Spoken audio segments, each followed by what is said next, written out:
I will try to briefly introduce the main topic of my research.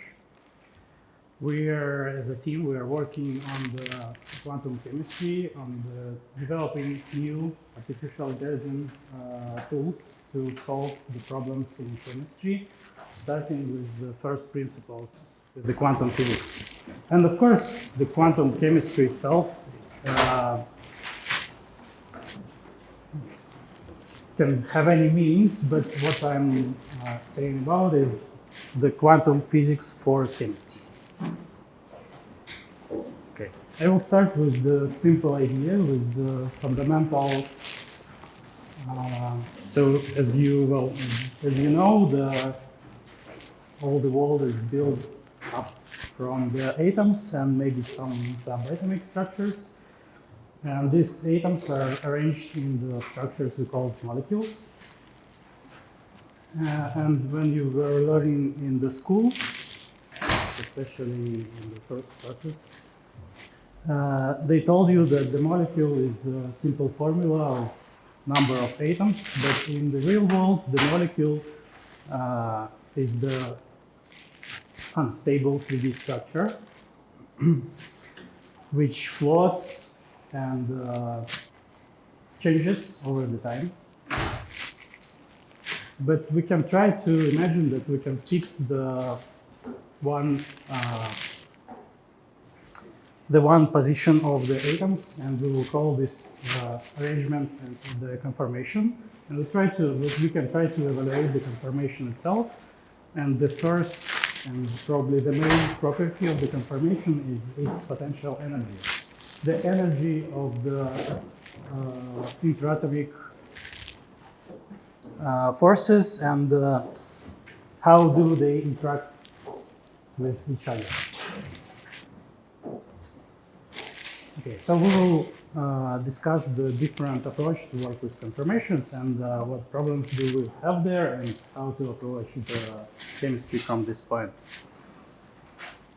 The well-known theory says that there is the one formula, the Schrödinger equation, which describes the whole nature on the very abstract level. It looks very simple, only 4 letters and equal sign. But the problem with the Schrödinger equation here is that there is no explicit solution for the Schrödinger equation. You can approach it only with the imprecise numerical methods, trying to solve it for each case individually. And the precision of the solution highly depends on the number of the atoms or number of electrons in the system. And when I'm saying solving the Schrödinger equation is actually I'm talking about finding the electrical property of the molecule. How do the electrons distribute over the structure in the molecule?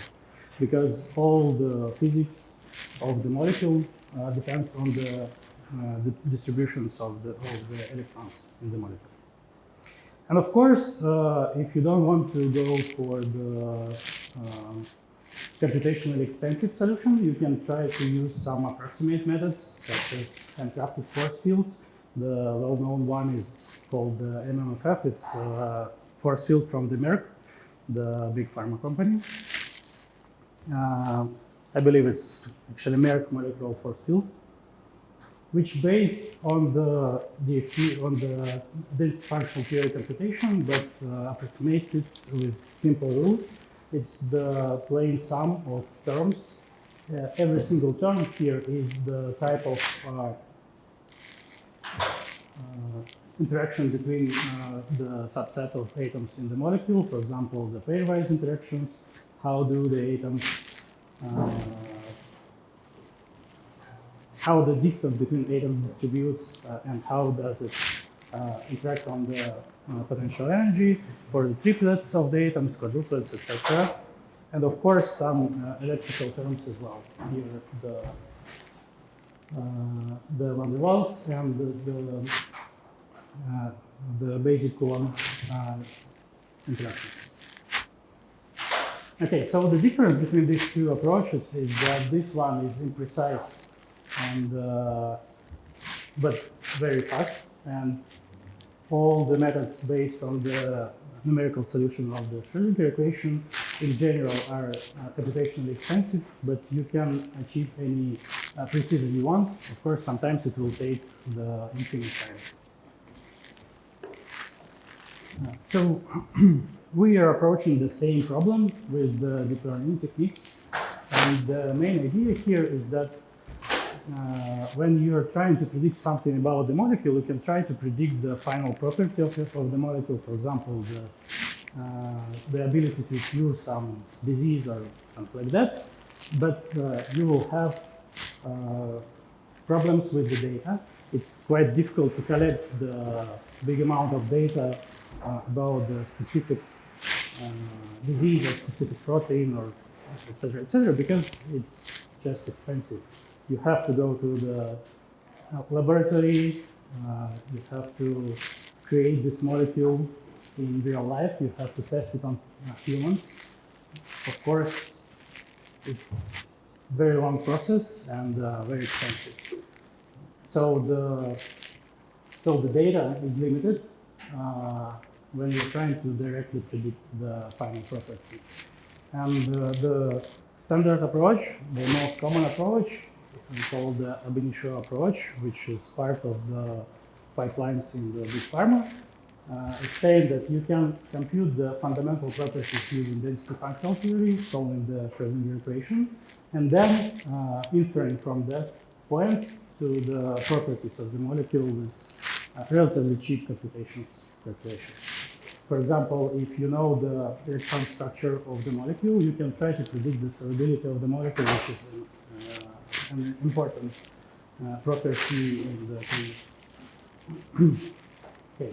So we're trying to substitute these expensive calculations with the deep learning models, trying to reduce the cost of the whole pipeline and trying to avoid the dependence on the data, which is difficult to collect.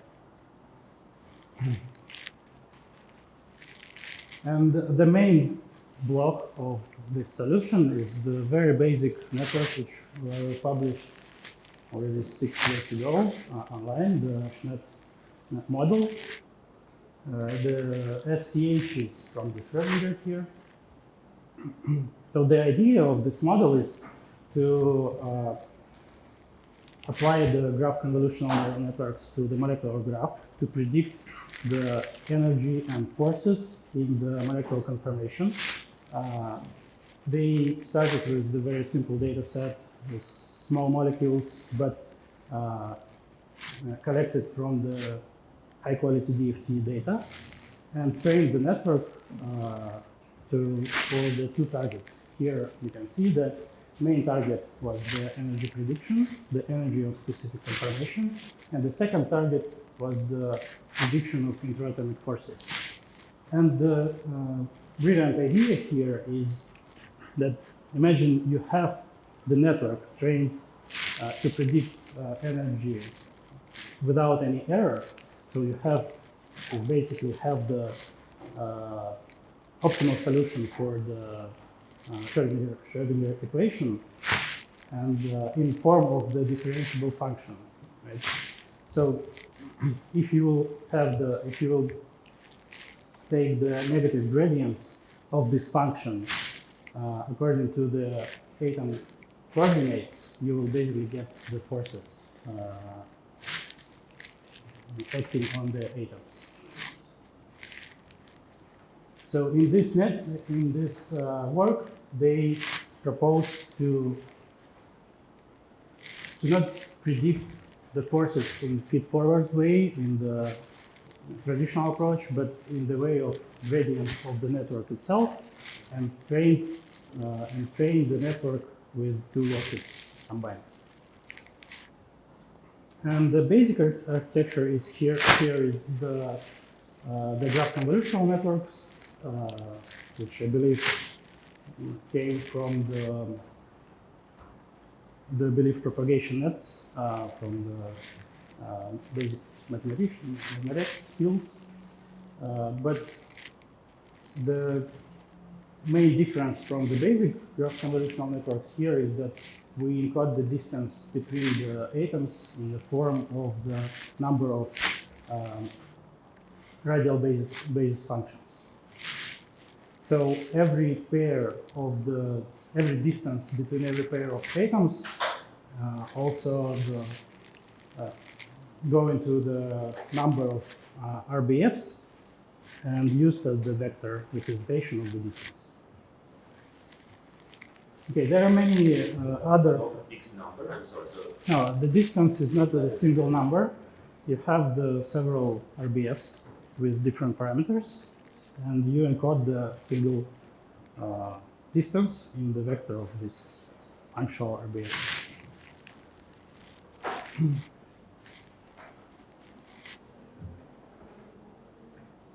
Somehow it's similar to the positional encoding in the transformers. What's XL?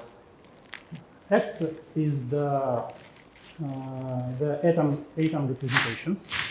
The D is the distance matrix, the pairwise distances here, and E is the energy of the molecule. So you can see here that we don't actually use the actual positions of the atoms in the 3D space, but instead of that, instead of these are the positions of the atoms, we use the pairwise distances. It makes the network rotationally invariant because it doesn't matter how you place the molecule in the 3D space, the distances will be the same. And so you don't have to do the augmentations, the standard augmentations in the data. Okay, so these three key ideas were propagated to other works. There are many, probably dozens of recent neural networks based on the idea from SNET, which are working better, of course. But this one was the first in the field. Okay. So what are common problems in the field of predicting the conformational energy or other ab initio properties? The first one is the data, of course. The DFT computation are expensive, so there are a lack of data sets. Last year, two big data sets were published online. One is our, and another one is from the well-known German team. But before that, most of the networks were tested on the very small data. For example, the most famous UM9 data set consists of the molecules with only 9 heavy atoms, which is very few because in the medicinal chemistry, the number of heavy atoms in the molecule is going up to 50, for example, when we are talking about the small molecules, so not even the proteins or peptides or whatever. The second most popular is MD17, which contains only 8 different molecules, actually, with 2 testing molecules, but they perform the high-level molecular dynamics simulations. So they have a lot of conformation in the data set, but only for 8 molecules. And another one is the ISO17, which is also very small, only 100 something molecules there. Most of the papers are tested on these 3 data sets, which I think is not enough because nowadays we have the billion data samples in the large language models, for example, and it doesn't compare at all. Okay, another issue with the modern papers in this field is that they choose to use the very interesting metric for assessing the conformation. If the model tries to generate the conformation, for example, or optimize the conformation of the molecule, they assess the final confirmation with the so-called RMSD, which is root mean square distance between the final confirmation and target confirmation. So basically, they align to confirmation the one they get from the model and the one from the data set, and calculate the average distance between the corresponding atoms, which of course tells you something about the confirmation, but it doesn't relate to the physics, at least in my understanding, because you can imagine something like the very rigid benzene ring in the molecule, even a small difference in the positions, in the atom position in the benzene will change the energy a lot. And at the same time, some flexible or agile tails in the molecule, which can actually move a lot. And you can predict with very good precision the position of all the atoms in the molecule except the one in the benzene ring.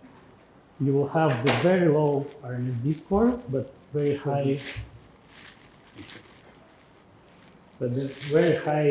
error in terms of potential energy, right? And vice versa. You can go for high RMSD with flexible scales of the molecule, but very low energy error. So low RMSD doesn't mean actually the low energy and good confirmation. And only a few papers are actually reporting the energy together with RMSD, which I believe is not good. Okay. And the third problem, which is common for all the deep learning, is the undergeneralization or fitting.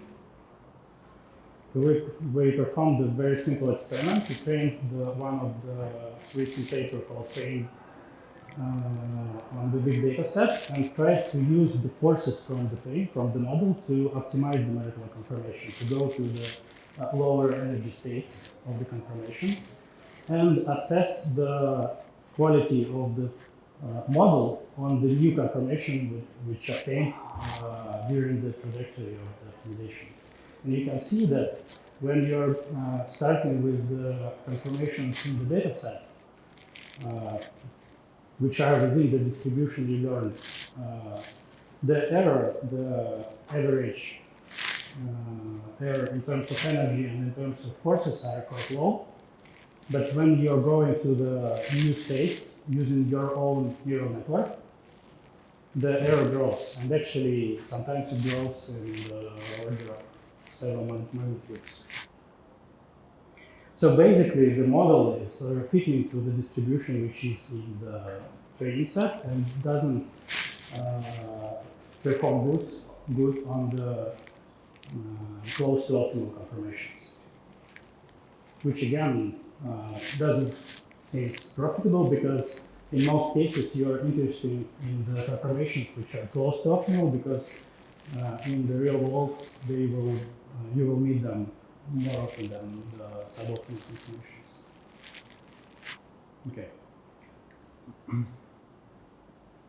So we proposed the benchmark, the data set of benchmark. This one was published last year.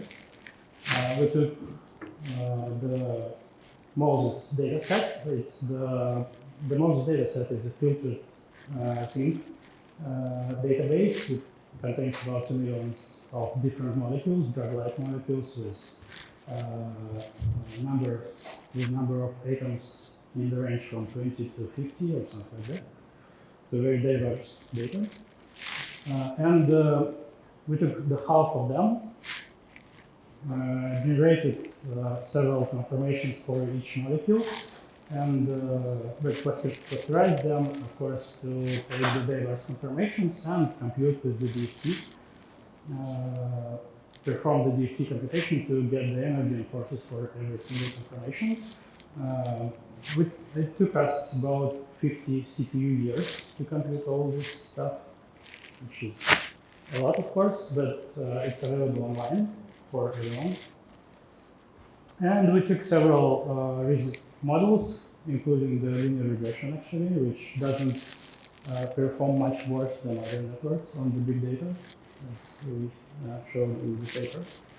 Of course, some of the networks are much better than linear regression, but for example, the SNET prevent virus linear regression on the data.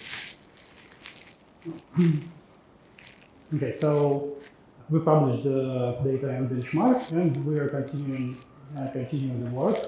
We are going to publish this year the second version of this benchmark, which will have all the molecules from the analysis.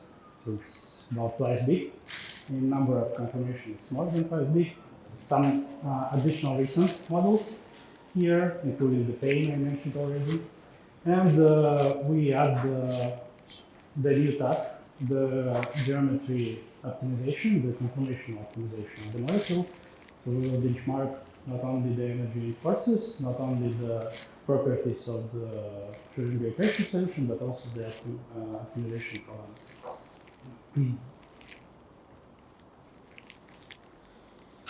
Okay, so that's it. I'm ready to answer your questions.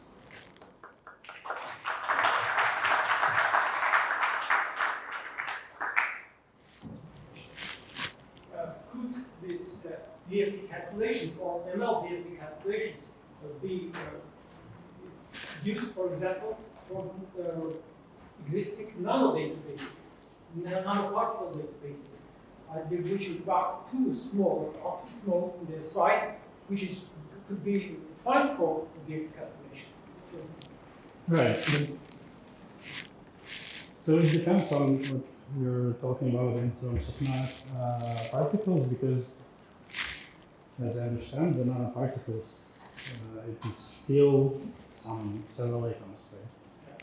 So you can, of course, you can use the same approach to work with smaller number of atoms than the traditional medicinal chemistry molecules. And actually, there are several competitions online. The one called, let me remember. Sorry for that, I forgot the name. So there is a big competition every year on new reads on the predicting of the small molecular conformation together with the layer of the nanomaterial. How do they interact, the molecule and the material altogether, using the deployment, of course. And we are working on another data set right now, on the data set of the crystal structures, material crystal structures as well. I'm not sure when that will be ready, but yes, it's another big issue in the physics, of course, trying to predict the fundamental properties of the promising materials. Everyone heard about this room temperatures, superconductors, etc. So yes, we can use these approaches, and there are some networks which are designed specifically for the materials, not only for molecules. Also, to predict not energy or distribution, but next steps or velocities and calculate energies with this vector. So this is the question about the microdynamics simulations. Okay, so if you have the forces prediction, you can simulate the dynamics, right? Yeah, and if we can use ML to accelerate the computations. Right. So, for example, in this experiment, the optimization, the whole optimization procedure with the Kadurin takes about 2,000 times lower computations compared to the DFT. How do you generate these random conformations?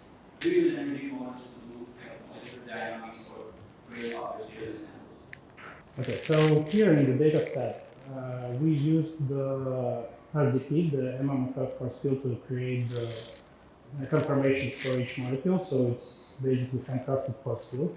We sample from the force field. And then we cluster them and choose the synthesize from the clusters to get the data informations. Do you think about using your energy model to create some examples to feed back to the DFT model? Yeah. Find some adversarial example, because RDP is like a very simple force field. Right. Yes. That's the ongoing research. We submitted the paper to the NERICS this year with the new learning procedure based on some kind of active learning actually for this energy. I think that's the next step. Right.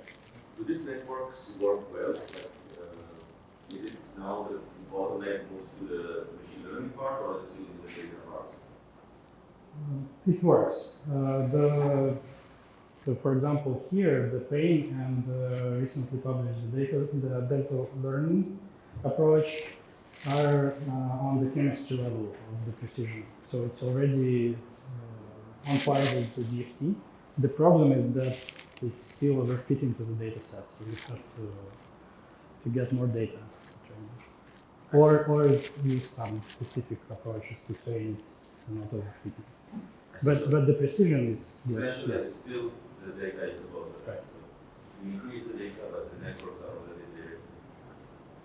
No questions? Maybe one more question. So your model is from C, and when you say that it overfits, it kind of overfits to C, right? Yes, of course. Or confirmation based, or that's the next dimension that you can work with. Or even for a single molecule, you can overfit the confirmation that you gave. That's also true. If you're sampling from the specific force field, you're fitting to the force field, of course. Sure. And if you're sampling from the specific chemistry type, you're also fitting to this type. But the chemistry type is not a big issue because in most cases you are working, even if you are trying to develop a new drug, you're still working within the same space of the chemistry with all the other involved. Of course, some companies are trying to bring something completely new, but in most cases you're working with similar molecules. So if you use your energy to do molecular dynamics, you will go out from your confirmation state. in terms of confirmations, yes. So that's another way to work. Right. To have some problems with work. Yeah. Okay. Thank you, guys.